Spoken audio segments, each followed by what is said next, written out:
Hey people, it's Nice Toki. This is an article I found. This is from August 2020, so this is from Daily Mail. No overseas travel and no welfare payments. The way the government will force people to get a COVID-19 jab even as the PM insists the vaccine will not be compulsory. Australians could face being banned from travelling overseas for refusing jab. Federal Health Minister Greg Hunt said he would not rule out strict measures. Echo Prime Minister saying he'd make vaccine as mandatory as possible.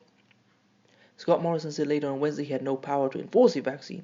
Mr. Hunt said government was not considering making inoculation compulsory, but said authorities would have an option of enforcing policies like no jab, no pay.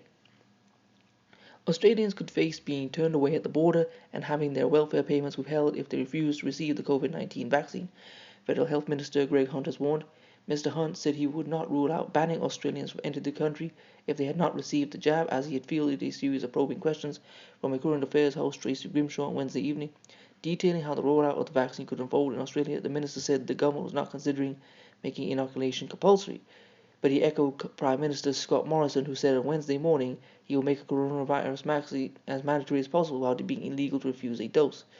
We will never be looking at enforcing a vaccine. That's never been the government position, Mr. Hunt said. In particular, when we have items like no jab, no play, no jab, no pay, there would always be options. When asked whether the government would consider refusing entry to non-vaccinated Australians returning from overseas, Mr. Hunt said he wouldn't rule it out. If the medical advice is that it's required, I could certainly imagine that being the case, he said. Grimshaw questioned whether the government was considering policies such as preventing Australians from getting their tax return or stopping children from attending schools. Mr. Hunt said Australia already had persuasive ways of encouraging people to get vaccinated. I won't go into specifics beyond what we already have, but we have strong immunization incentives which bring some of the highest vaccination rates in the world. Grimshaw also asked whether the Oxford University vaccine, which the Australian government announced an advance supply agreement to buy if successful this week, had even showed it was effective yet. Deputy Chief Medical Officer Dr. Nick Colesworth had said measures to encourage vaccine take-ups, such as banning Australian flights, restaurants and public transport, will be discussed by health officials and ministers. New South Wales One Nation leader Mark Latham on Wednesday evening hit out at suggesting vaccine take-up could be made compulsory. As predicted, the dictatorship of the health bureaucrat, unelected officials with the control over our lives has gone to their heads, Mr. Latham wrote on Twitter. How about we wait till the vaccine is finalized after human trials and the impact on children, the elderly, pregnant women is assessed by medical experts rather than Scott Morrison jumping the gun. Mr. Morrison warning to Australians earlier on Wednesday he would make taking the vaccine as mandatory as possible was followed by an admission later in the day he only had the power to strongly encourage them to do so. It's not going to be compulsory to get the vaccine. There are no compulsory vaccines in Australia, he told 2GB Radio. In another red-faced moment for the Prime Minister, the British pharmaceutical company tasked with manufacturing the Oxford University vaccine has denied Mr. Morrison's claim he has secured 25 million vaccine doses for Australians. A spokesman for AstraZeneca said the letter of intent signed by the Australian government to buy the vaccine, if approved, did not include an estimation of the number of doses involved. The LOI doesn't go into any details about costs or numbers or anything until we have an idea of what the manufacturing capacity is, the spokesman told Pharma in Focus. The spokesman added no deal has been reached with Melbourne-based company CSL to produce the vaccine, despite Mr. Morrison saying the pharmaceutical firm would handle the Australian manufacturing process. Discussions with CSL are ongoing. They're still looking into whether they have the capacity and capability to produce a vaccine, the spokesman said. Earlier on Wednesday, Dr. Colesworth has suggested authorities could give people certificates to prove they had the vaccine. The government hopes the vaccine will reach Australia by early next year and wants 95% of people to get the jab. Children have been required to take vaccines to attend school since 1998 unless their parents are granted the exception.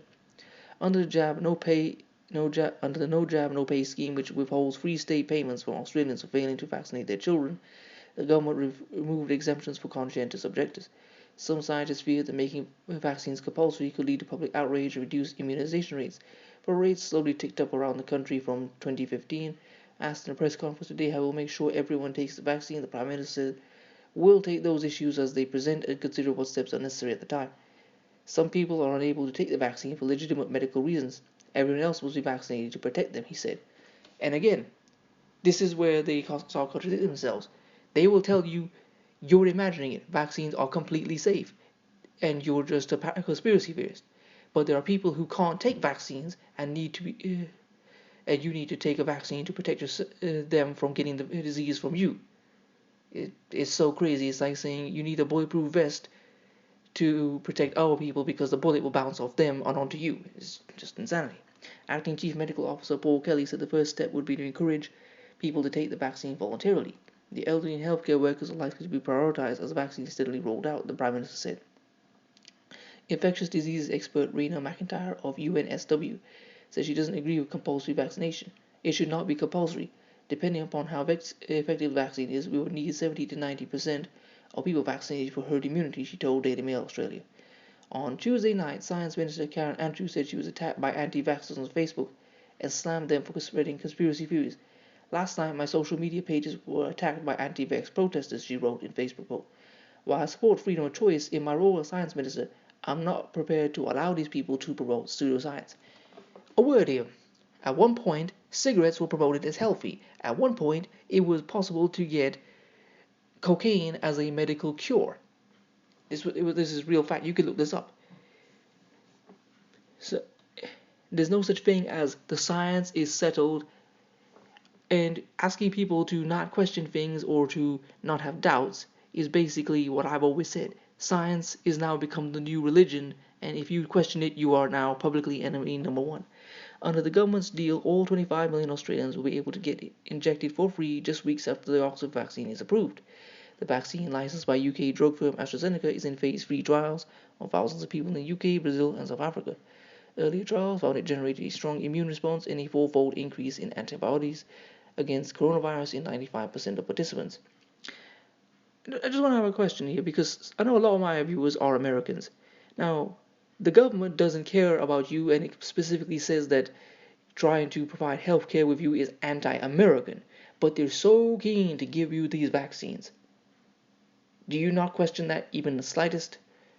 Anyway, let's keep going. The federal government has signed a so-called letter of intent with AstraZeneca in which the firm agrees to hand the vaccine over to Australia as soon as it is approved.